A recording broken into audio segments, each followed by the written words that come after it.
ठंड शुरू हो गई है। हर घर में सभी को खांसी सर्दी होती ही है। कितनी भी दवाइयाँ ले ली पर बीच बीच में होने वाली खांसी बहुत सताती है। ज़्यादा खांसी नहीं होनी चाहिए, इसलिए मार्केट में जो दवाइयाँ मिलती है उससे भी अच्छी दवाई हम घर पर बना सकते हैं। दादी माँ के बटुए में हल्दी, अदरक और ऐसी ही कई जड़ी बूटियाँ वनस्पति का अचूक इस्तेमाल करके इन गोलियों को खांसी तो कम हो ही जाती है, पर इससे टेस्टी बहुत अच्छा लगता है। चलो देखते हैं आज की रेसिपी कैसे तैयार करते हैं। आज हम बनाने जा रहे हैं आंवला की छोटी छोटी कैंडी, जिसे बच्चों से लेकर बड़े सभी खा सकते हैं। तो चलिए बनाना शुरू करते हैं।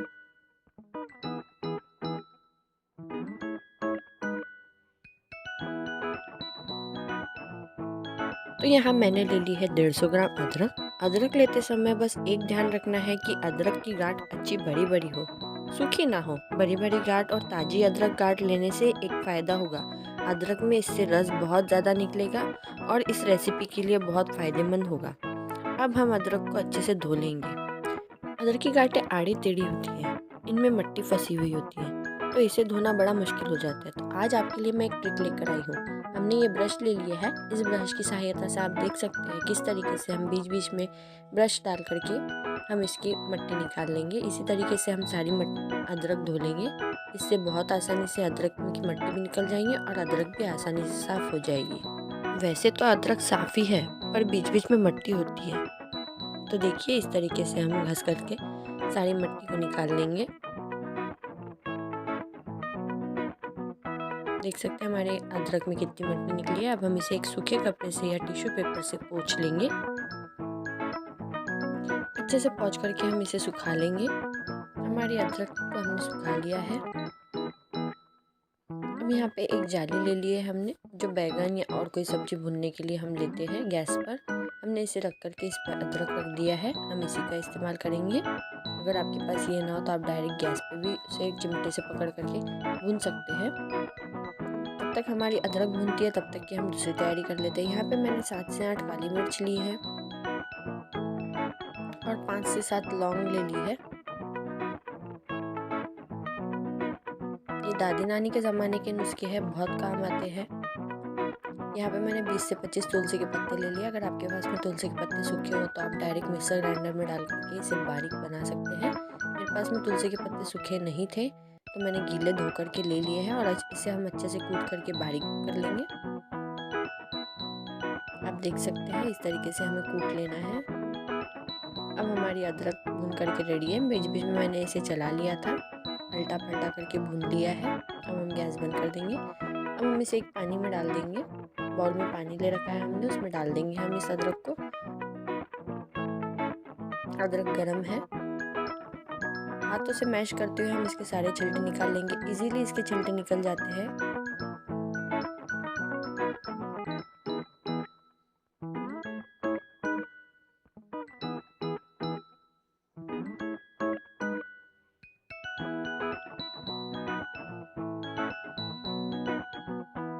रगड़ने पर या फिर आप छुरी की सहायता से भी इसे निकाल सकते हैं। इस तरीके से, इसी तरीके से हम सारी अदरक को अच्छे से साफ कर लेंगे।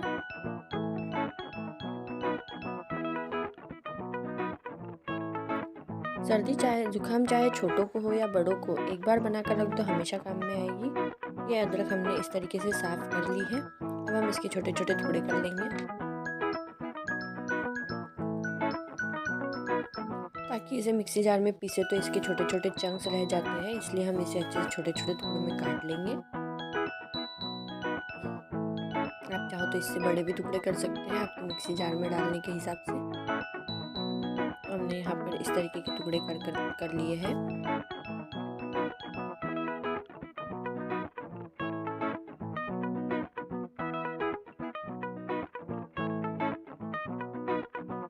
अब हम इसे मिक्सी के जार में डाल देंगे और एक फाइन पेस्ट तैयार कर देंगे। इसमें पानी नहीं डालना है।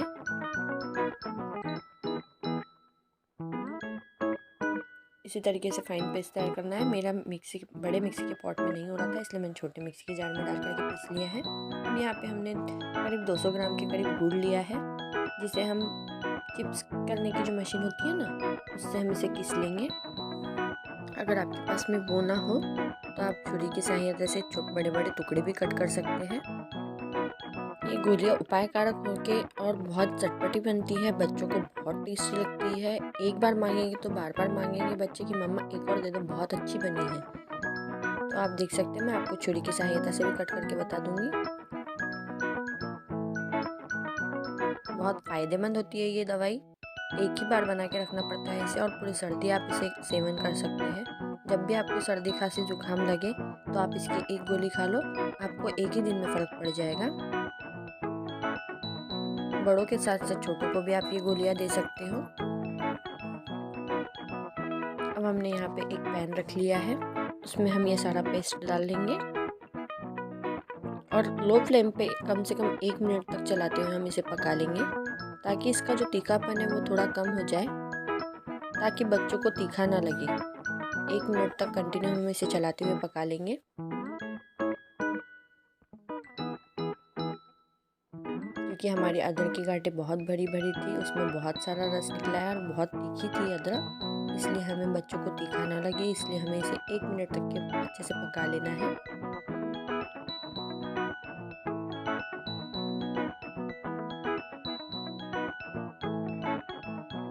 अब हम इसमें करीब 1 से 1.5 चम्मच के करीब हम इसमें शहद डाल देंगे। शहद खांसी के लिए बहुत फ़ायदेमंद होता है। हम वैसे भी अगर हमें सर्दी खांसी रहा तो हम अदरक शहद का रस ले लेते हैं, पर बच्चों को तीखा लगता है इसलिए बच्चे लेने में आनाकानी करते हैं, इसलिए हमने ये आज स्पेशल रेसिपी बनाई है। खास बच्चों को सोच करके हमने ये रेसिपी बनाई है आज। हम इसे अच्छे से मिक्स कर लेंगे। इसमें आज हम जो भी चीज़ें डाल रहे हैं वो शरीर के लिए बहुत फ़ायदेमंद होती है, इससे चुटकियों में छुटकारा मिल जाता है। अब हम यहाँ पे सारा गुड़ डाल देंगे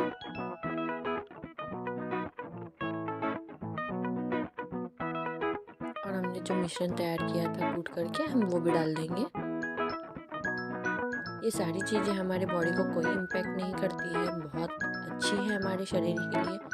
कभी अगर हमें बड़ों को जुकाम सर्दी खांसी हो जाती है तो हम इन सारी चीज़ों को मिला करके काढ़ा बना करके पीते हैं, तो सोचा क्यों ना हम बच्चों के लिए भी खास बनाएं। बच्चे काढ़ा नहीं पी पाते, हम बच्चों को काढ़ा नहीं दे पाते हैं, क्योंकि एलोपैथिक दवाइयों से भी बच्चों को बहुत इम्पैक्ट होता है, बॉडी में बहुत से साइड इफ़ेक्ट्स होते हैं। अभी से बच्चों को ज़्यादा मतलब एलोपैथिक हम दवाइयाँ नहीं दे पाते हैं, इसलिए हमने ये सारी चीज़ें सोच करके ये चीज़ बनाई है। यहाँ पे मैंने आधा चम्मच काला नमक ले लिया है, इसको थोड़ा स्वाद और बढ़ाने के लिए, और वैसे भी काला नमक पेट के लिए बहुत अच्छा होता है। आधी चम्मच के करीब हमने हल्दी पाउडर डाल दिया है। हल्दी पाउडर भी हमारे बॉडी को एंटीबायोटिक का काम करता है। हम जो बाहर की एंटीबायोटिक दवाई लेते हैं उससे तो काफ़ी फ़ायदेमंद होती है ये सारी चीज़ें। अब हम इसमें थोड़ा सा स्वाद बढ़ाने के लिए जीरा पाउडर डालेंगे। जीरा पाउडर भी पेट के लिए बहुत अच्छा होता है। सर्दी खांसी में ये सारी चीज़ें बहुत ज़रूरी है, क्योंकि ये इम्यूनिटी बूस्टर है हमारा, इससे हमारी इम्यूनिटी बढ़ती है। डॉक्टरों की दवाइयों से हमारी इम्यूनिटी तो बढ़ती है, लेकिन एंटीबायोटिक के डोज की वजह से हमारे इम्यूनिटी बूस्टर में, और मेरे जो डॉक्टर हैं बच्चों के, वो मुझे सीधा बताते हैं कि एंटीबायोटिक के डोज हम बच्चों को कम ही दें तो ज़्यादा अच्छा है। इसीलिए इस तरीके से हमने ये सारी चीज़ें सोच करके बनाई है। ये इम्यूनिटी बूस्टर की तरह काम करेगा और ये बहुत अच्छी चीज़ है। बॉडी को कोई इम्पैक्ट नहीं है, बच्चे आसानी से खा सकते हैं, इसका ना कोई साइड इफ़ेक्ट है। ये आप इजीली बच्चों को दे सकते हैं। और ये सारी चीज़ें हमारी दादी नानी के ज़माने से चलते आ रही है, हमने इसकी तरफ ध्यान देना छोड़ दिया है, पर ये बहुत काम की चीज़ है, बहुत इम्प्रूव करती है हमारी बॉडी को। तो देखिए हमारा पेस्ट बन करके रेडी है। हमें इस तरीके का पेस्ट चाहिए है गोलियां बनाने के लिए। करीब हमने घड़ी से अगर देखा जाए तो 10 से 12 मिनट के लिए हमने इसे पका लिया है, अच्छे से गाढ़ा होने तक के। आप देख सकते हैं हमारे पैन से छूट रहा है ये। हमें इसी तरीके का पेस्ट चाहिए है।